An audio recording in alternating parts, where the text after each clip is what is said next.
Yay, that and one other thing. What's Got it. that? Yeah, so I would love to talk about a little bit of what it takes to prepare for good things. But I actually had a new DM who was actually a son of a friend of mine. He was a player on one of my first games that I ever DM'd because we all start at some point. And now he's all grown up. He's all the age of 14, Woo! and he's DMing for his friends. And he asked me an interesting question, which was, how do I make NPCs?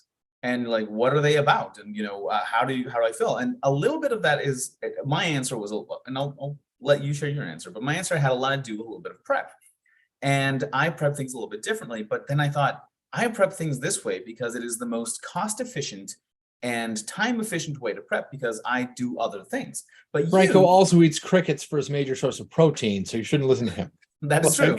I do eat crickets. But really, I was kidding. oh no, crickets are a staple in absolutely. the north part of Mexico. That is, it's like potato chips or crickets, like a bag of crickets. Yeah, no kidding. So a friend of mine and he's a player. He has an engineering brain. Right? He's got the big math brain, and they were running a community, and he did the math to figure out what was the most cost effective protein they could provide for the people that they were looking after. He considered socioeconomics, right? Like who's poor, how far away are they from the feeding center? Do we have to have more than one? If it's an animal, how hard is it to maintain, both in its dietary restrictions, but also how much horizontal space does it require? Stuff like that. He put in all the maths. Crickets. The answer is crickets. Wow. Like, you have to put in very little effort to maintain a cricket. They don't need a lot of water. They don't need a lot of food. They don't need a lot of space. And unlike mice, they can't like shrink and fit in places you think they couldn't fit into. They fit in small places, but they can't get smaller than that.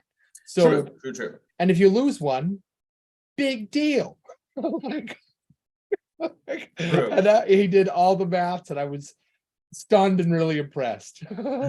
But just so you know, crickets are a staple food in the northern part of Mexico. That's cool. You can go out and get yourself a bag some of crickets, chips, or you can get yourself a bag of crickets, and it's all good. That's really cool. I didn't know that. Yeah, it's just I always believed that, like, well, yeah, obviously, like that's what I grew up with. So my dad always had a bag of crickets as a snack. So I'm like, are they just dead, or are they like fried, or So it depends. Like anything else, think of it like potato chips. You can have they're all dead, obviously, but they could be just toasted. They could be fried. They could be have chili powder on them. It's a snack. Huh. I would absolutely eat a bag of crickets. That's cool. And that's a funny thing because I went to a Halloween party at one time. Which actually I won that TV you see there in the background. Nice. That was it was a contest, and otherwise, and amongst the contests was who could do the grossest thing, and someone came out with like a bug that you had to eat, and I'm like, I'll eat it. Like that's, I'm gonna crush this, right? Like sure. That was like challenge number 1, and I'm like, all right, cool. Ate the bug, and then did all the other things. I'm like, and we lost like half the participants. I'm like, I will not eat bugs. Like, you're lost, man. Sure. Like people all over the world eat bugs. I'm gonna crush you in this competition if you don't eat a bug. Sure. Now that being said, I do believe that everyone has their own cultural blending. Oh yeah. I'm not gonna shit on somebody if they're like, I don't eat bugs. Whatever. Oh yeah. No, absolutely not. So the question was, how do I? But getting back to it, and that's a little bit of prep as well. As like, well, what does your world have? What do your cultures do? And it was a little bit of my answer, but I kind of want to know someone who has no other source of income pressuring them, which is a different thing of no other social thing. Right. No other source of income pressuring them. I would assume that you take it as part of your job to do your prep. So you have more time because you don't have to dedicate your source of income time to something else. Like I don't put food on the table if I don't have my job, whereas this in your case is not the case. Right. So if the players come along if the players do and they walk into a town and they go, what do we see? Or if I made the terrible mistake / intent of saying, you hear a loud kerfuffle of many voices down the hill, and that's why they're in the village to begin with. They are almost certainly going to ask me what they see, and what they really meant was, who do we see? Because I made the mistake of saying the word voices, which implies creatures, or people, which means I have just accidentally guided them into asking the next question, or was it an accident? Who knows? So if they ask, here's how I do that. You start with a color and a distinctive feature. I don't care how well you describe this NPC, what they do, or even what they want. The first thing the players are going to remember is either a funny voice or a unique physical trait, like they're freakishly tall, or they're missing their left hand, or something like that, and a color. A large elf missing his left arm is less memorable than a large elf missing his left arm with bright pink skin. There, done. Problem solved. Like, if you start with a physical affectation of some kind, it doesn't have to be like something that might set them back socially, like they're blind. Not that I'm saying blind people are less than, they are not, but you might, society will perceive them that way a lot of the time. You don't have to do that. You could be tall elf, you could be a dwarf with a comically large nose. I'm partial to mages who have big flappy hats that go down over their eyes, or a guy with bangs that are just ridiculous. Just say that, ridiculous bangs. Everybody's going to come up with their own image of that, and they'll all remember that guy. Or the awkward teenager whose face is one big zit. There, boom, done. He doesn't even need a name, because if you give him one, chances are the players, when they choose to mock him, whatever name they come up with will be what they call him. I have players who have called a guy competent guy for a year. He has a name. We all forgot what it is because nobody cares. Because he's competent guy. He's competent guy, right? Sure. And that led to a fascinating series of them hunting through villages looking for other competent people, and me obviously, deciding that they weren't going to find any because everybody's an idiot except that one guy. Because now it's really, competent. Sure. Right, now he stands out and he's super precious. They've risked their lives to save competent guy because they know the only thing between their village while they're gone. The only thing between their village and total socioeconomic devastation is that guy. So that guy is worth his weight in gold. If then your players dig further, because if you only put in a little bit of work, he's big, he's green, he's obnoxious, he talks through his face, something like that, and your players don't care after that, or they don't ask. That's all the work you have to put in. One of two things is about to happen. Your players are either going to disregard that NPC and go, boring, and move on with their day. Or they'll go down the other path where they ask for more, either because they actually care or because they're hoping to squeeze you as the GM and they think that's fun. Yes, like, what's your name? So if you're going to be prepared for that, just don't throw everything all at once. Because if they don't care, all you've done is bother them and overwhelm them with shit they don't care about. So start with a little bit and see if they care after that. If they care after that, have a name ready. I find that it's really easy to take people I've actually met when I want to make a character like them and just rearrange their name a little bit, or throw in a vowel or pull out a consonant or something like that. And I'm assuming that also serves as a mnemonic for you, so you already know their personality. Right, it's easy to remember them. Right. Sure. They're right. The person you know. Yeah, that actually makes sense. We've all had a boss we didn't like. Use that. I've never. Sure not. If you haven't had a boss you didn't like, but you've been a boss, I got news for you. You've been that boss. Yeah, right. Ooh, okay. If that all seems like too much, or rather, if that all seems either like too much work on the spot or too easy, buy these books. I don't get paid to say that or anything. Slide just makes really great stuff. And you said prep, so I reached for them. And that also brings me to something that I do think that goes underappreciated most of the time. What's that? Which is what resources make that prep easier. What resources you use, which I'm assuming, this is. So I use some Sly Flourish stuff, but I stopped picking this up to use it like a year ago. That's not true. That one is his Kickstarted remake of his old book. That one's not a year old, but the content in it is about the same and revised. For right next to me is a bookshelf covered in D&D books. If my house were on fire and I were going to run in here and save exactly one book, it would be where'd you go? Right here. is the only book you ever need to do D&D ever. Technically, you don't need this. You don't need any book. But if you wanted some, easy to use motivation that will keep you busy for the rest of your life, you're looking at it. It's a stupid name, but a great book. Like The Ultimate RPG Gameplay Guide. It's kind of 2000s, but it's a great book.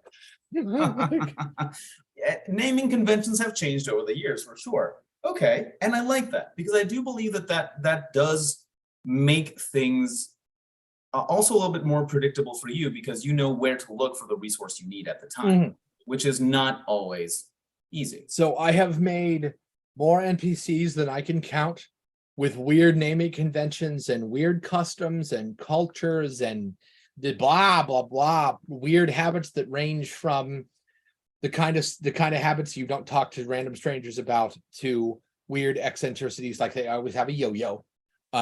Sure. And I have never had a question about an NPC design that I could not get the answer out of it from either one of those books, ever. I just can't think of a thing that a person would have that I can't find the answer for in either one of those books. Because NPCs are just people. They're just less important than the player characters because the player characters are the characters that change the world. But that doesn't mean the NPCs aren't like fleshed out people. I think you can also find a lot of inspiration by watching or playing if that's your jam. Like somebody asked me the other day, Jay, why do you play games on easy mode? If they're so easy, you're just going to walk through them because I'm there for the story. I put none of my self-worth in digital achievement. And I'm like, then couldn't you just watch a video on YouTube? You're right, I could. But I also prefer the tactile response of the controller. And if I watched a movie of a game, I'm going to fall asleep. So, but that's me. Some people love TV. Some people consume lots of TV. Like I can't really do movies because my ADHD says piss off. I recently watched Willow for the first time, and I'm going to give it the highest review I've ever given a movie in my life. I was bored exactly once for about 3 seconds. That's it. I did not pause that movie. That is the highest mark I can possibly give a product, is it didn't bore me enough to pause it, and I needed to do something else with my head for 5 minutes. Not even to go to the bathroom. I was riveted. Like, okay, that is high praise. I have rampant ADHD. I was bored. The scene where they meet Magmartigan at the crossroads when he's in the gibbet is too long. That's it. That's my only complaint. Like, oh no! We also however will we? Okay. Yeah, right. And normal people probably didn't even notice that, like, because to them it wasn't too long. Like we watched Mary Poppins on the same day. Oh my god! And then I Am Legend. Okay. No, I am not. I Am Legend. Legend, the one with the young Tom Cruise and Tim Curry. The movie is terrible. Tim Curry was great, but the rest of the movie could just get in the bin. Like I just anyway. So I'm going to admit that I've never watched Legend. Skip it. It is one of those pieces of nerd homework that I have not finished. Skip it. Okay. So the reason I bring that up is because whatever medium works for you, whether it's comic books, video games, TV, people watching in Walmart, whatever, do that because it's filled with people. So pick the growth section, the activity that works best for your brain, whether it's people watching, reading a book, whatever, and then find do that one because that one's filled with people. TV show, I don't care how barren your TV show is, it still has people in it. You can read a comic book about one person, it still has a person in it. And chances are the less people that are in it, the more introspective they'll be forced to be to fill up the pages. So it's okay. Like I get a lot out of old 90s cartoons, old 80s and 90s cartoons. I don't get a lot out of cartoons before that's about people. Like He-Man is a stupid cartoon. He-Man has a fascinating world. The castles are really cool looking. The landmarks, the waterfalls, the ice spikes, the dragon mountains, all that stuff is great. He-Man doesn't grow as a character. So He-Man is boring. His world is amazing. Use that. And that happens a lot because old cartoons were designed to sell toys. Which is why Transformers is such a weird thing, because they produced it to sell toys, but it's like more than that. Like it's really good. Optimus like changes more than his meets the person. eye. One would say. But a lot of cartoons today are better than that. Characters grow over time. Use that. Primal's like the best cartoon in decades. It's fantastic. Watch that. Spoilers, Primal is violent as hell. If wow. Was that the Transformers one? That was it all CGI and they were Oh no, that's Beast Wars. That's Beast Wars. So the Beast Wars cartoon, while a terrible 3D CGI production, which means visually it was old the day it was made, because CGI technology ages incredibly fast. The cartoon, the rest of it, the plot, the characters, all that stuff, the theoretical, social, and moral questions it asks are really great. Like Beast Wars absolutely holds up. It's really good. And I think episode 2, Dinobot, who was a bad guy, is upset. He tries a coup, it doesn't work, Megatron throws him out. Dinobot, rather than go back and apologize, tries to side with the Autobots. And he goes, hey, well, okay, first he tries to kill Optimus Prime and take his spot instead. Sure. But when that doesn't work, he's left with no choices. He can't stay here and he can't go home. He could do either one if he was willing to eat his pride, but he's unwilling to do so. So Optimus is a great leader, and Optimus says, hey, I understand the situation you've just put yourself in. What do you say you live with us? And the rest of the team goes, excuse what? He's the bad guy. And he goes, not anymore. He can't go home. Right? Like he can't be the bad guy anymore. Right. He doesn't have the choice. Megatron will have him killed. And he knows all about the bad guys. He can like be our, we can use his intel. And they go, yeah, we can't trust him. He goes, why not? And they go, because he was a Decepticon. Right. He was a Decepticon. So how about it, Dinobot? You don't have to change sides, but we won't try and kill you in your sleep. So as long as you don't try and kill us in our sleep, you can have a bunk. And which is an important distinction when you're citing like, well, I have to choose one of these two sides. Right. Which one is, And over time, Dinobot argues with himself and has to decide whether or not, now that he's lived with the rest of the team is not giving him the time of day, but Optimus is treating him like somebody he knows, like a brother. And Dinobot's never had that before. And he grows substantially as a character over the course of the show. He never stops being like an animal. Like he never, there's a period where somebody makes a clone of Dinobot and he eats him. Like he never stops being, all the predatory bits all the predatory words that come with the word velociraptor. But that's nuance that you don't find in a lot of cartoons. And it's really great. Use that. And you touch on something that I really did want to see if we could get into, and that is the motivation of the NPC. Right. Yeah. So now the thing that this is the way that I make it easy for myself, is that I know what happens if the players do nothing.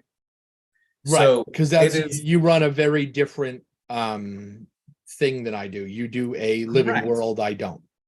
Correct. Well, I guess you don't do a living world in the sense that it is not alive without the players. Right. So if the players are walking through the forest and they hear a woman cry for help, and I go, hey, you hear a woman cry for help, and then the howling of wolves, and they get involved, you can probably already tell what they're going to see. If they go, not our problem, that woman never comes up again. It doesn't matter. I threw that moment came into existence to see if the players care. And then if they don't, I throw it away.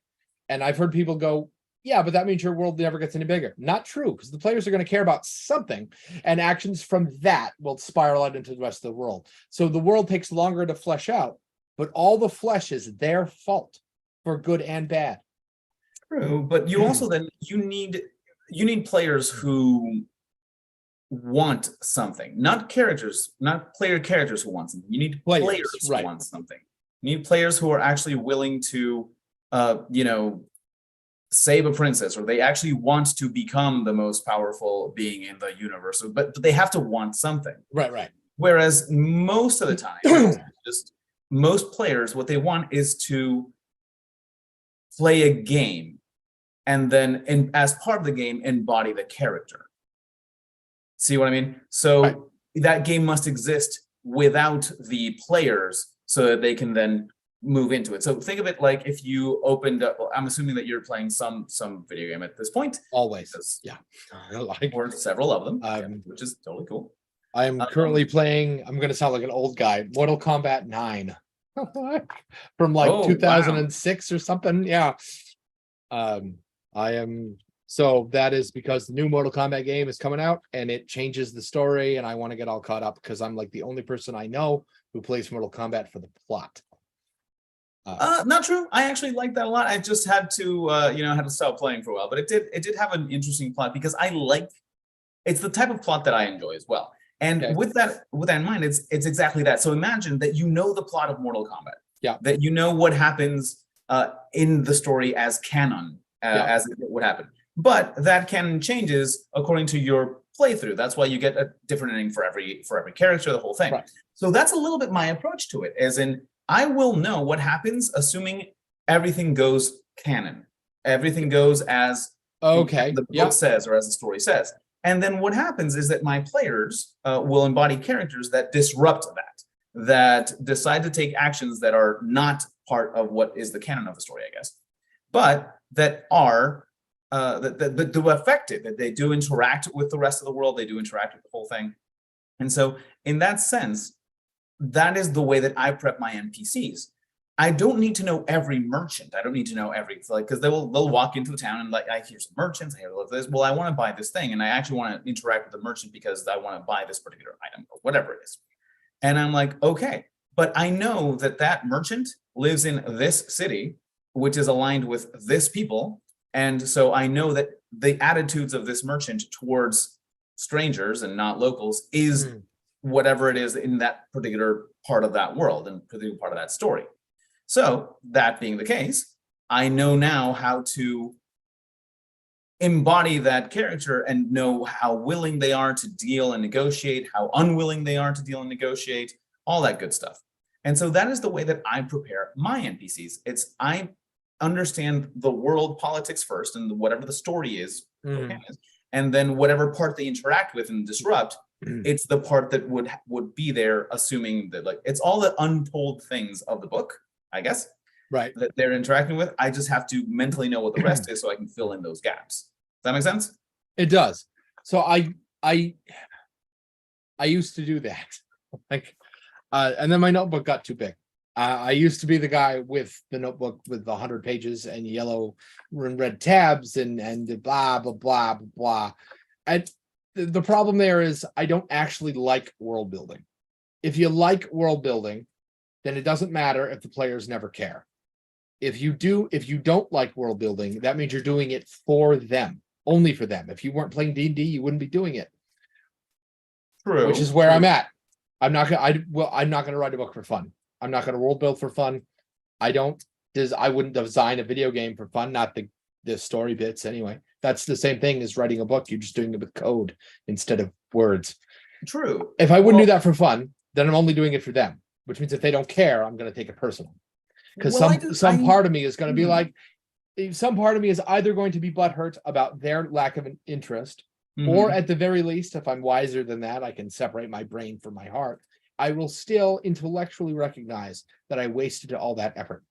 The only difference here is if you love to world build and then they don't care, it wasn't wasted effort because you enjoyed it.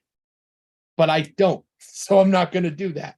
Well, and here's the thing, and that's where I actually thought of it very differently. I thought you were actually going to have an advantage on this one because, for example, the game that I'm currently playing, the game that I'm currently running for the only paid game that I'm currently playing, is based on a book. I did not world build at all.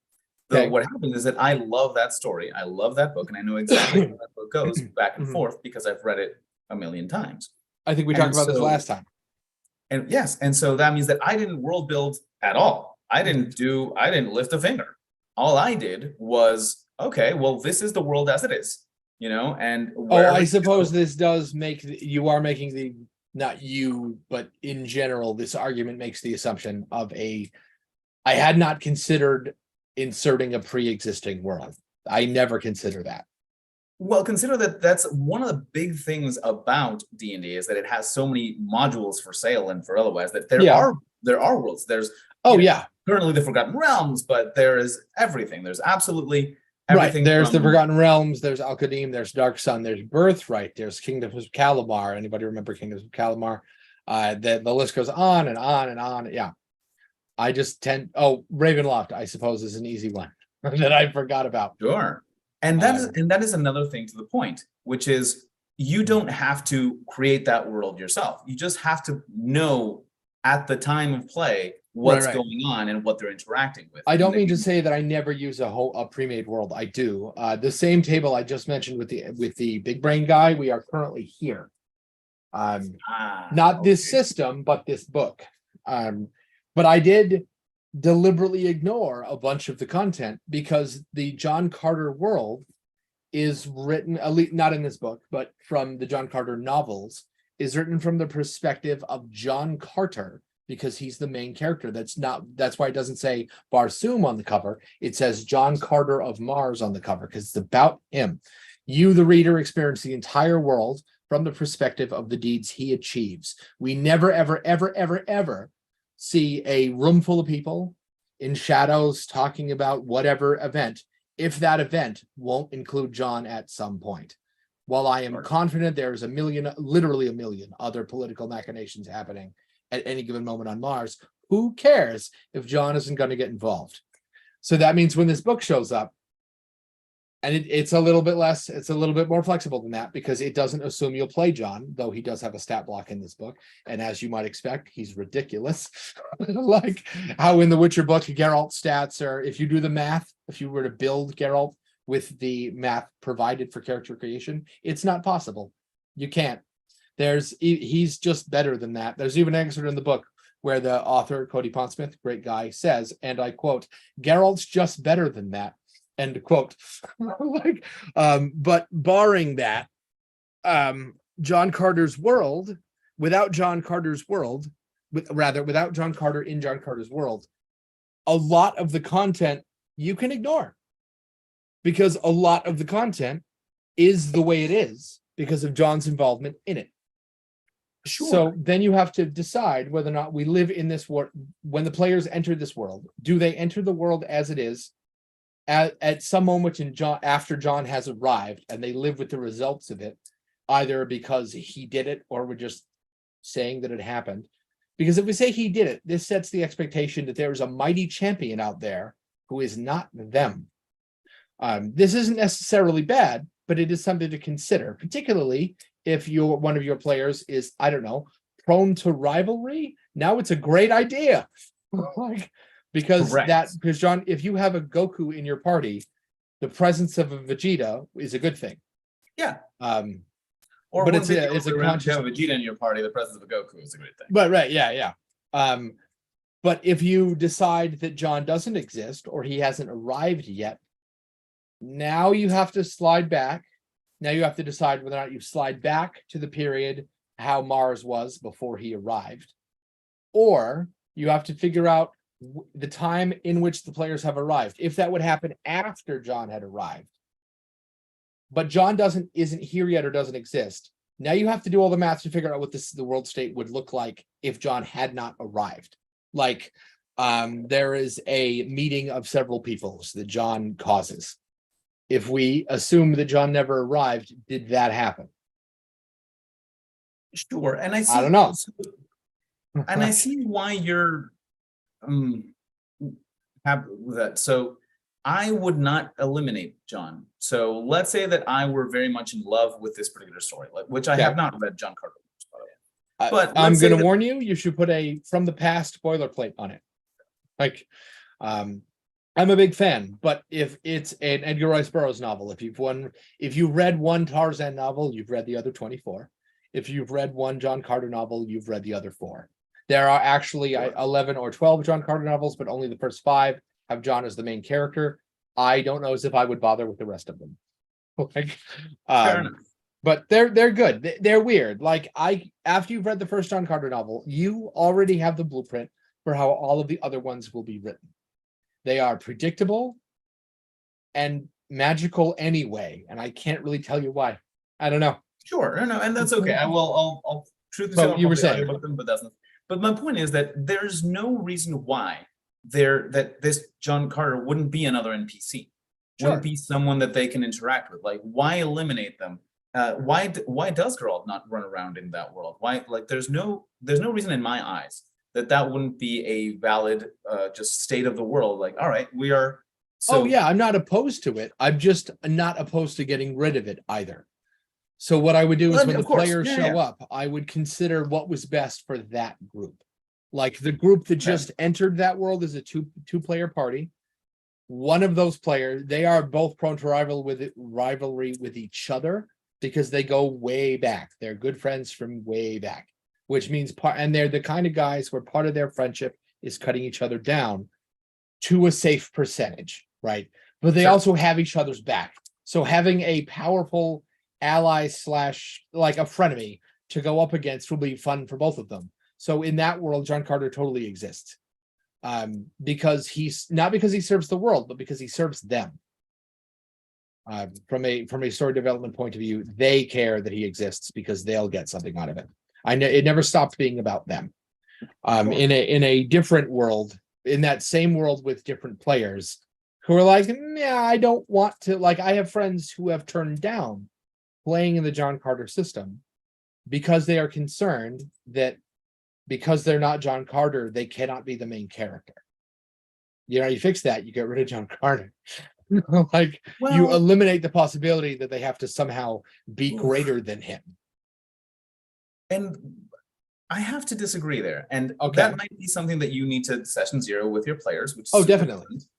And that is that it might be that in this story, because of the way you see it, John Carter is your BBG is your big bad evil guy, because what you want is to be more than, and like that is your character's drive and motivation, which means that that simply makes it easy for me as the GM to decide, oh, okay, so the objectives must line up so that eventually that is where you're going.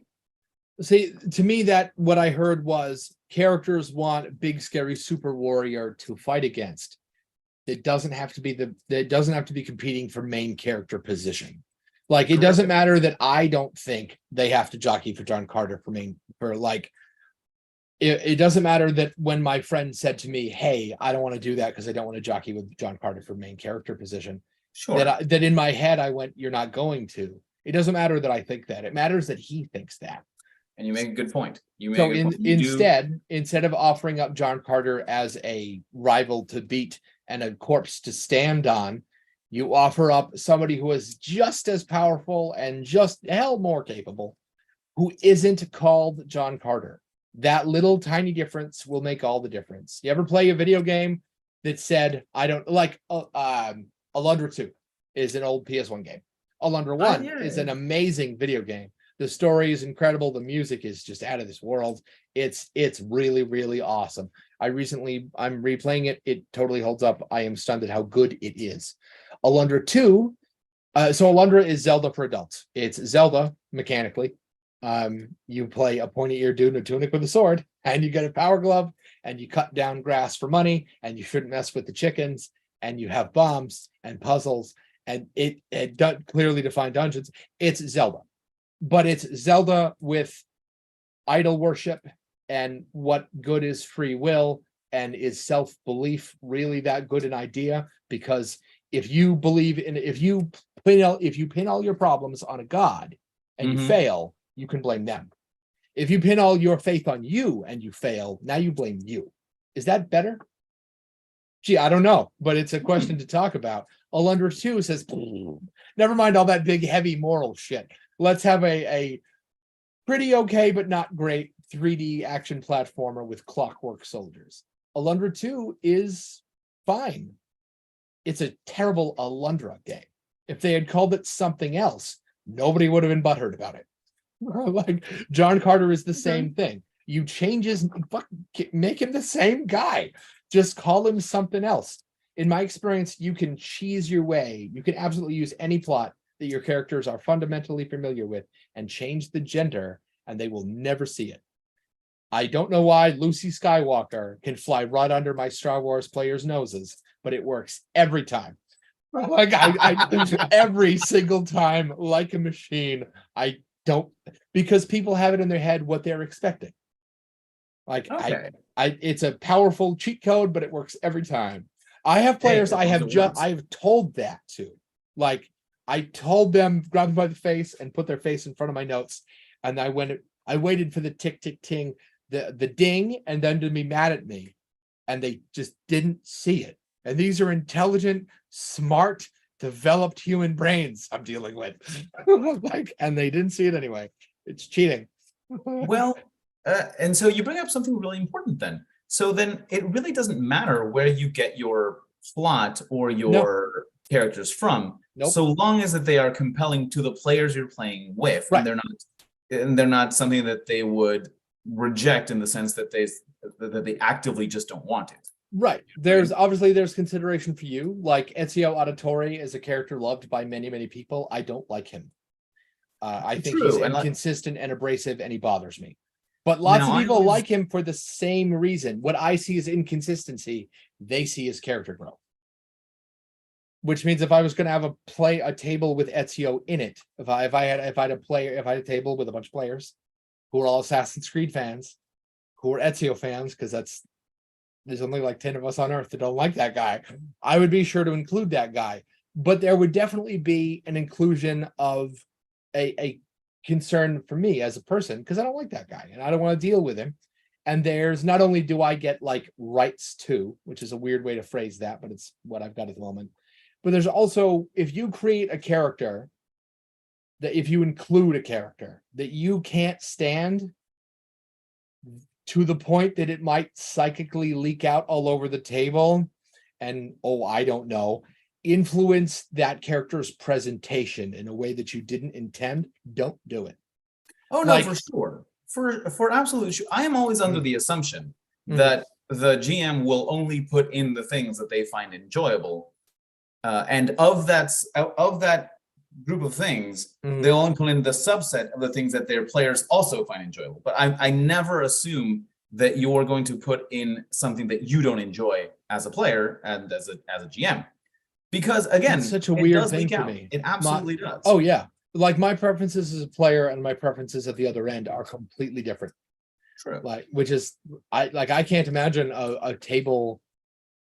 Like as a player, I don't want me, like if I were a player, I would want me to host that table the way I host it. And while that's an egotistical statement, I suppose it's also like you should be the kind of guy you want to play with. Like, for sure. But I think as a host, I don't want players that like I would hate to play with me as a player, like because I ask weird questions and I talk too much and I am frustrating as a person sometimes.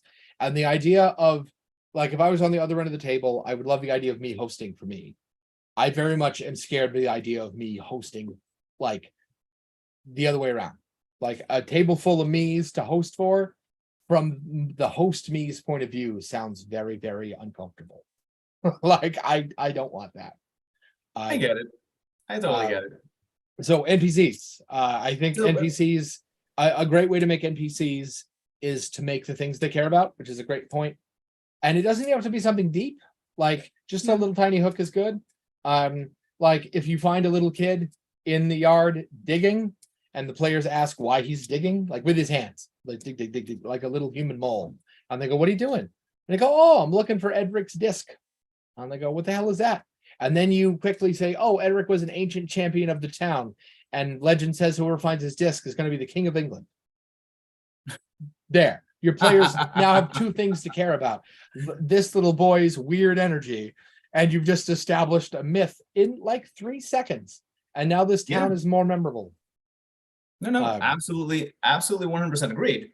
Now, here's the thing. I normally use those interactions to deploy the lore of the world so that I'm not the only one who knows what's going on. So let's say that I want them to know that this particular faction is doing this. So the kid would be digging and he's like, "Well, I'm looking for," and I'm going to go with Edric's disc. Sure. Well, what's Edric's disc? Well, my mom told me that it was this and this and this, but I don't know. The other boys mock me because they say it's this other thing. But well, I actually talked to the priest person who actually knows the truth and told me. And so then that gives them, they know about a thing that's a MacGuffin, I'm assuming. They know about what factions are doing, and they know, like, if they want to know more, I've already given like if this is the thread you want to pull on, this kid doesn't know more, or you can just leave it or you can go. But you know who does? You can go poke the priest. Yeah, and again, that is because I know what's going on in the world at the time. So these little interactions, yeah, I definitely throw them in there.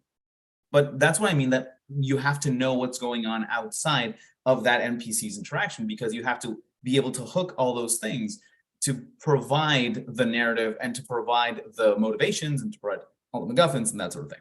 Oh, And yeah, you can definitely have, like, I definitely have concepts in the world that I am ready to deploy. Like, my notes might have giant statue. That's all they say. Not statue of a giant statue.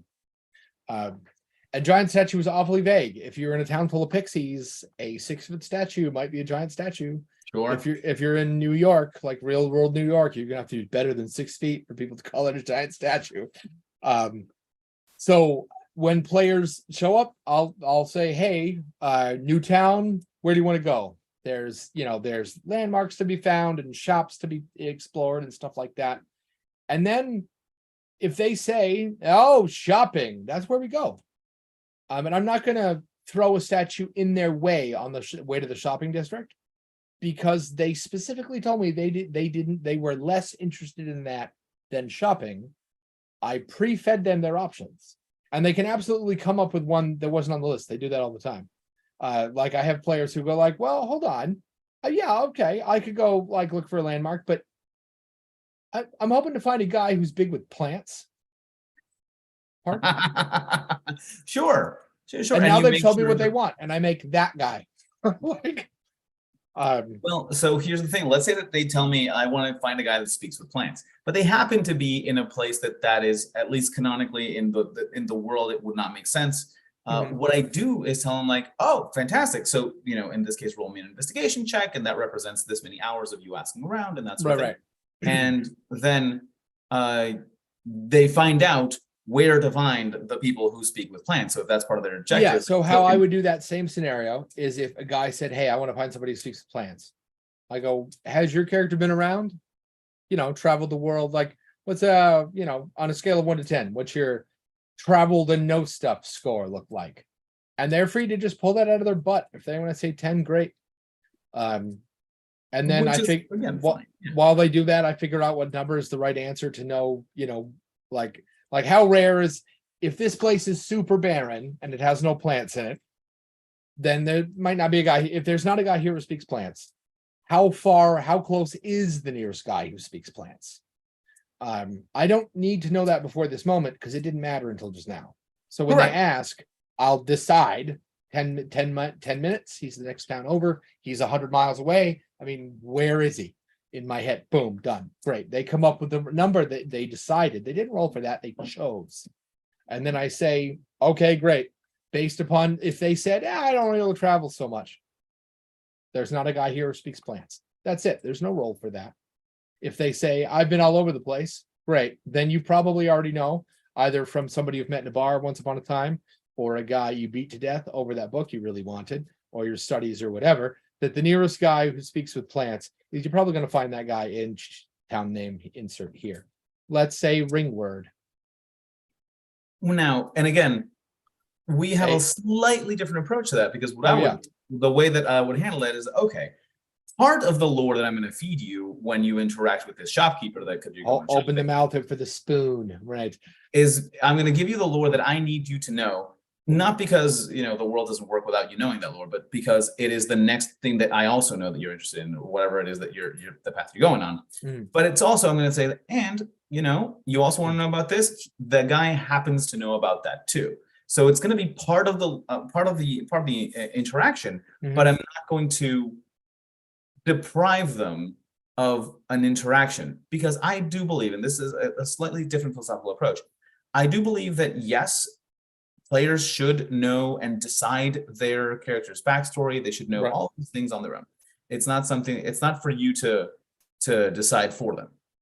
However, I also think that players come to figure out and do and not have to make it up themselves. Most of them, what they want to do is like, all right, I have my backstory as fed to me by the system, which is in this case 5e, which will give you a little bit Sure, of backstory yeah. what you were before. But then the rest I want to play through it. I actually want to, click on the dialogue on the NPC and read what it says instead of just, having me come up with it as a player. So I try as much as I can to put that through the NPC interactions, and to do so, again, know the whole world, do the thing. Right. And so that's kind of the slightly different, but still, I hope. I have had a player that had a deeply creative job, and therefore did not want to make creative decisions when he played D&D, and I adjusted accordingly for him. There was not a lot of choice at that table, and he liked it that way. And the hard part there was that was a table of 4, and he was the only one with that request. So there was often a party split, and that was great. And that's not, look, and here's the thing, that's not that sometimes you have players that want that. You have players that want to be able to decide, I want to world build with you. I want that as part of the game. I want this world building to happen.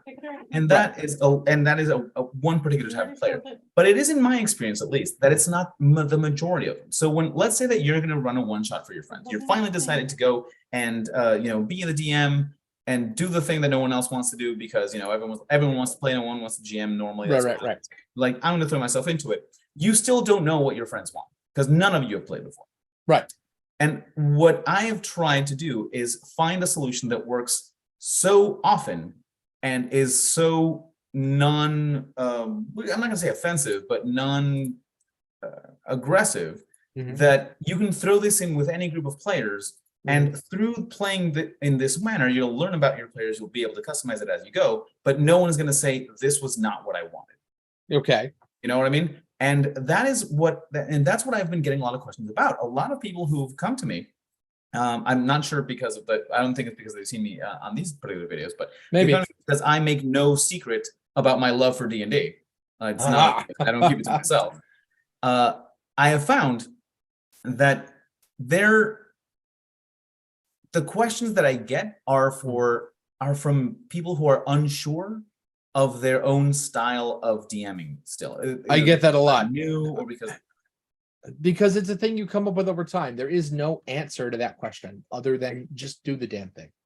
Like, absolutely. Just do it. Like, it's a skill. So as you develop a skill, you develop a technique.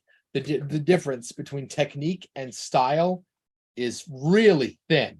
You can't get a technique before you get a skill, which means that you need to just do the damn thing.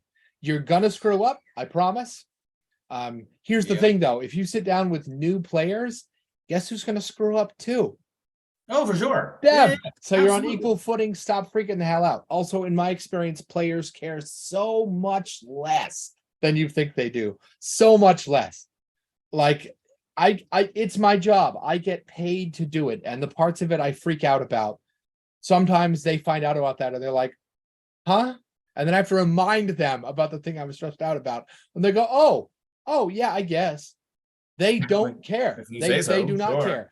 Because by sitting down at the table and you being the host, you have already taken all the work, most of the work, and they know it.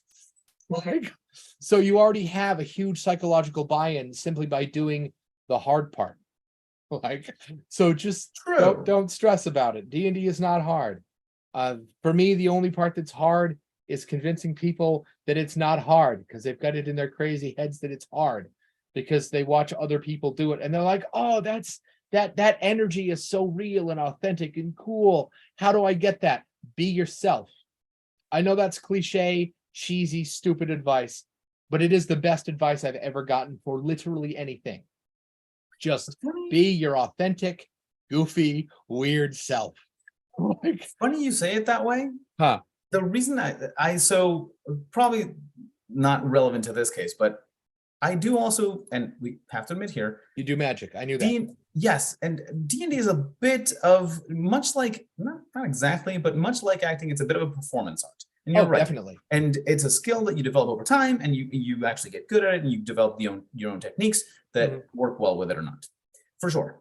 And the whole thing about the authentic self. So I recently on Saturday, I went with my wife to a magic show at Oh, the that Kennedy reminds Center me. here. When we're done with the story, say the word Saturday again.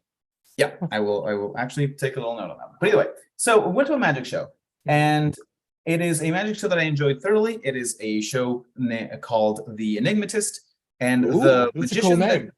it's fantastic. And the magician that does the show is not only a magician, he is also a crossword puzzle creator for the New York Times. So Fancy. he's a smart cookie, that one. And he is not playing a character while he's on stage. When you meet him outside, because he does a meet and greet and the whole thing, you can he has the same energy, he has the same personality, the whole thing. And so Right. when I went and had my cards signed, the whole thing, because I'm a geek. And no, you're not. Yeah. I'm a little bit of an idiot. I bought the cards that the ones that he has that he sells with his own style, and I had him sign my Joker. It's really cool. Oh, that's really cool. Specifically For the sure. Joker? Is there a thing there? Why the Joker? Yeah. Well, because there's space. Let me. Oh, I see. Right. So, fantastic guy, by the way, Michael Coyne. And since it's all puzzles and otherwise, he special made his deck, and actually comes the 2 extra cards are actually puzzles as well. Nice. Which That's I think cool. is fantastic. And the Enigmatist. I like that. Fantastic That's cool. dude. Fantastic. Nice. But he is very much himself on stage, which means that you can how he behaves is not an act. It's not something that he's putting on. Of course, he'll be a little bit more enthusiastic than he might normally be at the dinner table. He's trying to be engaging, and that's absolutely fine. However, he's not trying to, just put on that show, and so it's very genuine when he interacts with people on stage. And Anna actually came up and was one of the volunteers, and it was fantastic stuff. And if for anyone who doesn't know, Anna is my wife, and she is very much not an in public type of person. I was just thinking that. He was so welcoming. He was so authentically himself that she was like, "Oh, I'll totally go up there." And I'm like, "Anna, what? You're going? All right, fine, for sure." He's also the god of law. For those of you who missed it. Yeah, no, that was a good time.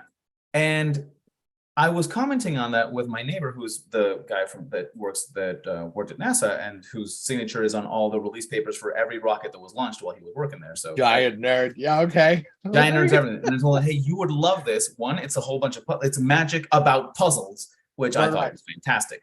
But also, he's one of the only 2 magicians that I've seen live that are still performing today that do not have a persona. So that they are themselves when performing, that if you meet them on the street, they act the same, they speak the same, they have the same modes of the same speech patterns, the whole thing. And they are the only 2 magicians that I've actually enjoyed the show say, you know what, hands down, recommend the show, you're going to have a good time. And it clicked that it was because they were themselves. They weren't putting they were putting on a show for sure, but they weren't being a show. Right. You know what I mean? Because by its nature, genuineness, authenticity is not a thing you can manufacture. By its very nature, you cannot. Right. You can't fake it. You can sell it, I suppose, but you can't fake it because it's the other end of that. And everybody wants that in a world of AI questions and machines where we interact with each other through screens like this, right? I got onto a screen to open up this smaller screen to talk to you through 2 other screens on your end. There's a different screen behind you that we're not using, but there's another one right there, right? There's another one behind me on my TV set. We live in a world of screens. And yeah, I don't think there's necessarily, I don't think that's necessarily an issue. I don't think that a well set up D&D table through the internet is better or worse than one in person. No, they both have the things that make them easier, and both have things that make more difficult for sure. But to your point, and that's another thing about the NPCs is sometimes you just can't embody that NPC. Right. It's just we live in a world of Instagram filters and Facebook emojis and blah blah blah blah. And I don't think anyone ever didn't want, like, I don't think authenticity was ever something that society went ooh to. I just think we might want it more now than we did then. Well, because like anything else, think of it like if you are living, you're living locked up in the North Pole because you're doing research. you never knew how much you wanted some sunlight Yeah, right. Until you ain't getting any. Right. until you're not getting any. Yeah, for So sure. a friend, I get this. I get asked a lot. Jay, is if you had an in-person table with your friends, and I do, is that any different than your pay table? No, I am the same guy. Nothing changes. I don't. Well, things change in that I curate for the players that are present.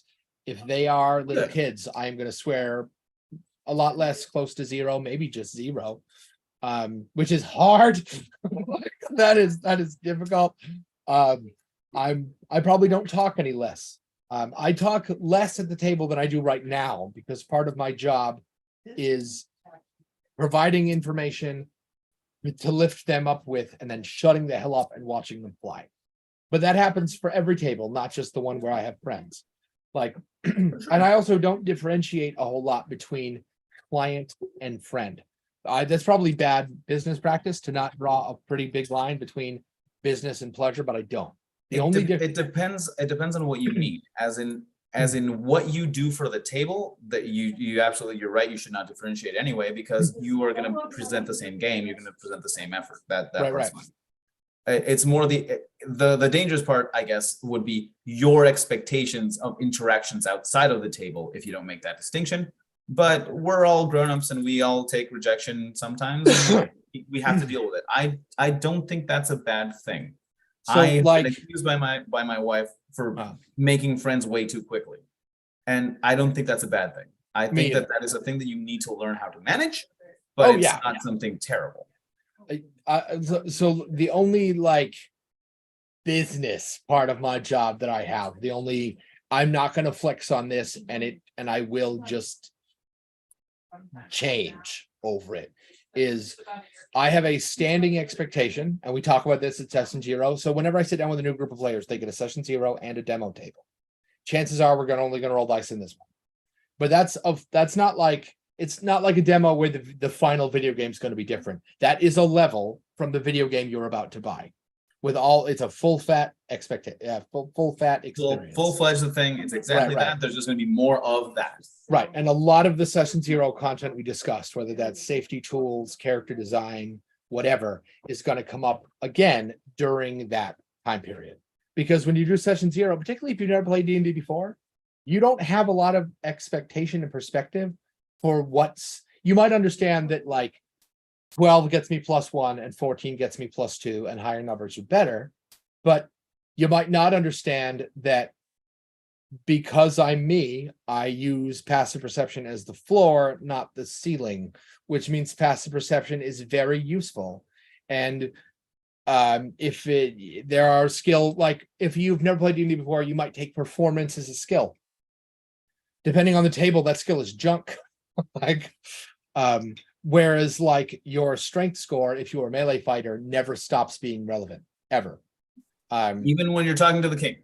Right, even when you're talking to the king. Right. Like, yeah. So you might you'll gain perspective for what skills are useful, either because you grow up to be a min-maxer or because of the character you want to make, which may not necessarily be min-maxy. I don't think the word min-max is bad. I think players have every expectation to feel comfortable in the maths, and that's fine. But the point is that session 0 needs to come first because it's where we talk about safety and development. But it also comes before perspective if this is the first time you've ever played D&D, which means I should probably be open to the idea of you rebuilding your character at least a little bit when you know what the fuck things mean. Like there's this great cutscene where Z Basho on YouTube gets into 5e for the first time, and he's got this grand vision of playing a sorcerer who's using like key points, who's using sorcerer meta magic points to like use abilities like Featherfall and bounce in and out of the fight. And that's not how any of those spells and abilities work. True Strike is terrible. It is. Then he went to his guy and he said, "Hey, this isn't what I wanted. Can I change the mats into something that's actually useful?" And he said yes. Sure. And Z Basho made a twin spell fire sorcerer who melts people's faces from 50 yards. But the secret there isn't, 100%. There are two truths there. One, you should let your players respect. Two, what I got out of that about Z was he wants to play a character who is mathematically capable. which is an important psychological thing to take away from just him. Because some players find great joy in playing a bumbling idiot, like a barbarian with a strength of 6, or a mage who can't read, like stuff like that. But not everybody loves that. Some people find that really, really depressing, and they don't want to do that. You shouldn't cage them into it. No. And you bring up something very, very good as well. When do you allow them? How do you integrate that change into your game is also a little bit something that you can use either to help the immersion, or to, create world building, or you just do it on the side, like, you know what, sure, that just happened and that's how it is and we're gonna go. Right. I get a lot of questions like, if I have 4 players and one of them doesn't show up, how do I handle that? Does somebody else play him? Do I come up with an excuse for why he's not there? My answer to that is always no and no. There is no explanation, and nobody touches his character sheet. That's it.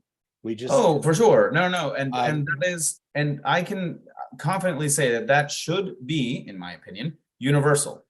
I have had the occasional party been like, well, we're friends above the table and we know each other really well. Because I've been playing with them for 6 months, I know that's true. And they say, we know that Jack would be cool with it if we used one of his healing potions because one of us is dying. Yeah, okay.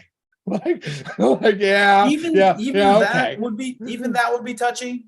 So it is touchy, but that's a unique case because I know Jack and I know them, and I too believe that he would be okay with it. And if he's not okay with it, I'll just say, hey, look, that can't happen again. And a healing potion appears in his inventory because pixies or whatever, so that he doesn't lose anything. And we know that was a mistake. So it won't happen again. And he doesn't lose out any of his mechanical agency because they made a mistake. So what I've done, and this has worked well for me, and this was, so currently I don't do this because when I play at the distillery, it is completely, some people have gotten to know each other and very well, but they don't come together. Sometimes some people show up, sometimes not. They don't live together. It's just clients of a distillery. It's not, they're not actually interpersonally related unless they happen to be those two, like the boyfriend and girlfriend or whatever it was. But what I have tried to do here is to the time that I was playing with my friends and one couldn't show up is like, you know what? A very interested third party wants to join you for this adventure. And so I'll have an NPC that is undefined, like, oh, he's a very excited child with a backpack, or he's a very excited gnome with a backpack, or whatever it is. And that's absolutely fine. And what I'll do is that backpack happens to have the things that the other player would have had, if so they request it. If they say like, oh, if this other player if we had the that's weird. See, it's funny. I was just about to say, any NPC that travels with the group then provides some sort of mechanical aid, whether it's, oh, I have a map, I understand the lay of the land, I can heal you, I can fight with you, whatever, is better served by an item. But you just did that for me, like, because instead of that NPC with a backpack, they find a backpack with all those things in it. They dig through it, they decide what's useful, and then they go, yeah, I'm not bringing everything else. Or the hell, they bring all of it. Whatever. 2 backpacks. Right, backpacks. The reason I don't do that is because generally it is a action economy balancing issue. Okay. So let's say that other player would have been able to take some action, then this NPC will be able to do a stand-in and just say like, well, maybe I'm not as competent as that other player, but you need someone to like hold the shield and tank. All right, give me the big shield.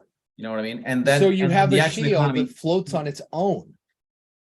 But then it's a magic shield that floats on its own that is attached to a backpack.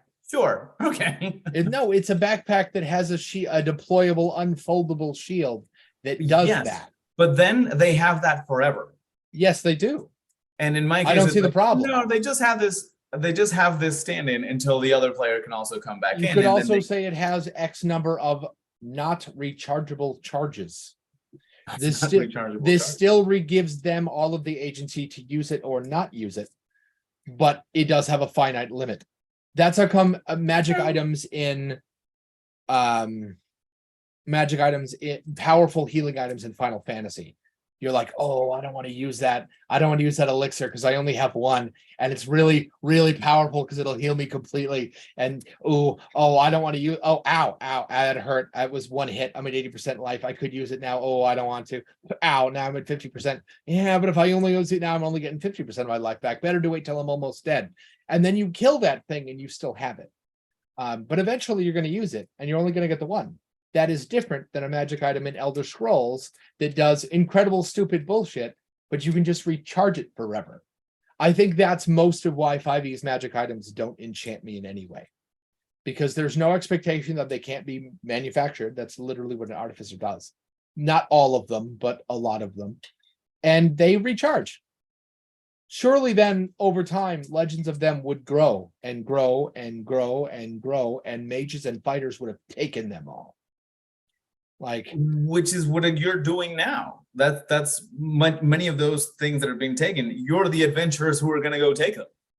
Right. But I mean, you can't reasonably paint a world where there's a little orphan with a backpack full of magic items. But you could paint a world where there's an empty where there's a backpack. No. So let me just be clear.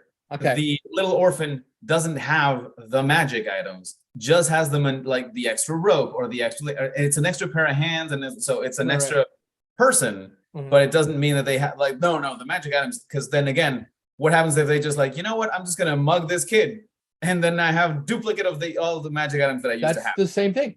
Yeah, if they're the end result is the same. The player, no, the end result is better because now you know something about the players you might not have already known, that they're willing to mug children. And that they have the magic items. If you present to them a backpack next to a dead adventurer with those items in it, now they get the magic items, the understanding that the belief that they are smarter than that guy because they're alive and he's not. True. And you have a plot thread that they might care about as to why there is a dead adventurer right there with a pouch full of magic doodads that could have theoretically saved his life. You have an entire plot thread in that backpack. And if you have them so they're, I don't believe in balance. It's a silly thing. Don't bother. But if you're going to bother with action economy and balance, and they might be able to do too much too fast. If you're going to bother with all that stuff, just have magic items that don't recharge. Because when the player, here's two scenarios. You've got the player who goes, all right, little orphan, I need you to hold that shield right here. And he goes, you got it, boss. And then you have the player who goes, I have this cool magic shield. I can be the clinch hitter right now. I'm going to stand right here while I do something else because of my cool magic shield. In option B, the character got to be the cool hero. And he got to do more than he usually does. I fail to see how the orphan is better. Because it's an interaction. Now, I also believe that there's no such thing as a balanced encounter, and the world is not balanced. So why would the game be? And also, that's part of the challenge. It's not balanced, but that doesn't mean you don't have alternatives. You can it doesn't mean you can't win. Right. You can't win. Right.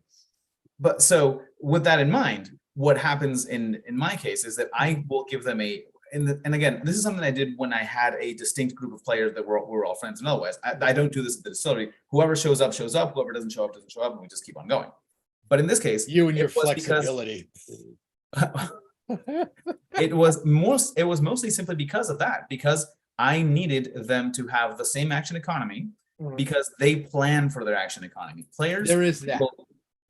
Players will take a look at how much they can do with the amount of players they have and strategize accordingly. And many times they strategize before the next session. And so they might not say, well, we don't have the strong hitter, we might have to move that around. But we have the same amount of actions, which means that we can still have that 3-step move that we were going to do. We can still have, let's say it's just 2 players instead of 3. Well, then now we can't do the fastball special in which Colossus throws Wolverine because it's just the 2 of us. And so we would need a 3rd person to do the block or whatever it is. Is that bad? That sounds like to me that if your players, it sounds like the possibility of that if your players enjoy tactical, crunchy planning, and then you throw a monkey wrench at them, that sounds like a sort of meta challenge for them to overcome. They might love that. Maybe not every day, but Like, I mean, you're not wrong. It's possible that I have it backwards, and I limited the options I was giving them. And in that case, I might have made a mistake there. But what I do know is that the particular group that I was with, they enjoyed the fact that they didn't have to replan everything just because someone didn't show up. Yeah, if I had to replan every time I sat down, or even every other time, I think I would be irritated.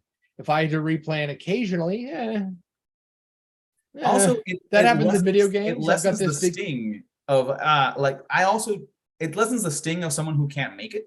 It's like, hey, I had a thing with my kid, so I just couldn't make it, and last minute canceled. Like, all right, not a bad thing.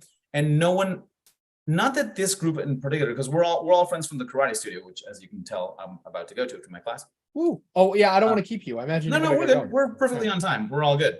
But what I just said, like, well, I don't want to be the one who puts in a situation in which people would have a justification. It's like, oh yeah, well, we don't like outside of the table, like he's the one who always never shows up, so we, care about him less, I guess. And so I never wanted to have the situation in which there was a sting to you not showing up, because we were a group of friends, not because it was anything, extraordinary. Have you tried a ridiculous magic item that only works once as the stand-in for your NPC? Like, one of my favorite items to use for that is it's a small, like, river rock, right? You throw it, and as you throw it, you throw out two directionals. Either you throw out a length anywhere from 5 to 60 feet, and whether or not you want it to go this way or that way. So you throw out a number of feet, and either the word horizontal or vertical. That's it. Okay. And it will promptly grow to be a massive, I think, 10 feet wide stone bridge in the direction you said. That's it. It works the one time. And I've had players use that as a ladder, as a thrown siege weapon, as an actual bridge that one time.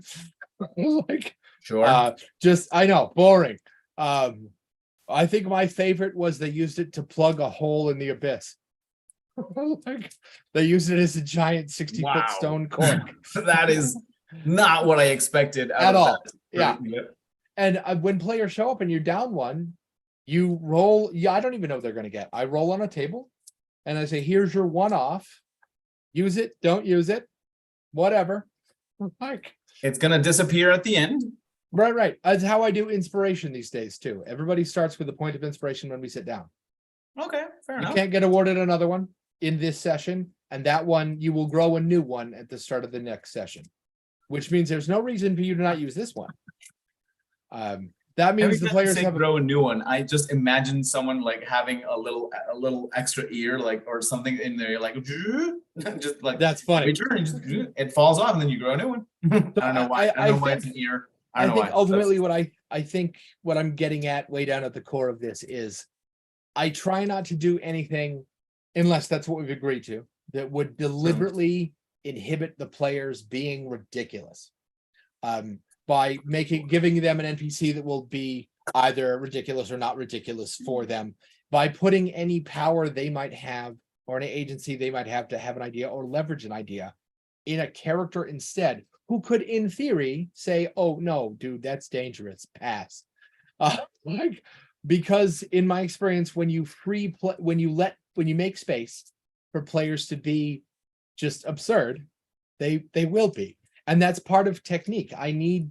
If you have a new player, like I have a table where all the players have slowly grown into the idea, except for one, that they can trust themselves to be ridiculous. And if they say, hey, I have this stupid bombastic idea, Jay's going to say, no, I'm not. I can almost guarantee you that I'm not. I might, if it's like, I'm going to go, I don't know, kick this puppy. I guess you're allowed to, but it's going to make me uncomfortable. And like, if you want to sit down and make a new table where you play Nazis, I'm probably going to say there's a space for that somewhere, but I'm not a part of it. And that is absolutely truly fine as well. But if you want to do, if I want players to feel comfortable pitching their stupid idea. Like, and I think in order to do, some players really, really suffer from lots and lots of self-doubt. And in order to help fight that, I just can't put an NPC in the spot where their agency would be better, where they could have, where that NPC isn't an interaction for those players. For those players, that NPC is a shot they could have taken that I took instead. And I just, it feels wrong. And I just can't. Well, here's the thing. Consider that this is one thing that I'm deploying simply because a different person is not present. And I'm not and this NPC that I'm putting in there is not making any decisions, is not doing anything. It's literally a follower. It is just one of those just one of those a henchman. Yeah. A toady, a lackey, you bet. Which I believe is the way to go with those things. Oh yeah. I don't think that way is wrong. I just don't think it works. I don't think it's part of my style. But I don't think like you're wrong for doing it. It's not like that. No, and I didn't take it that way. I just think that it is one of the approaches that could work very well.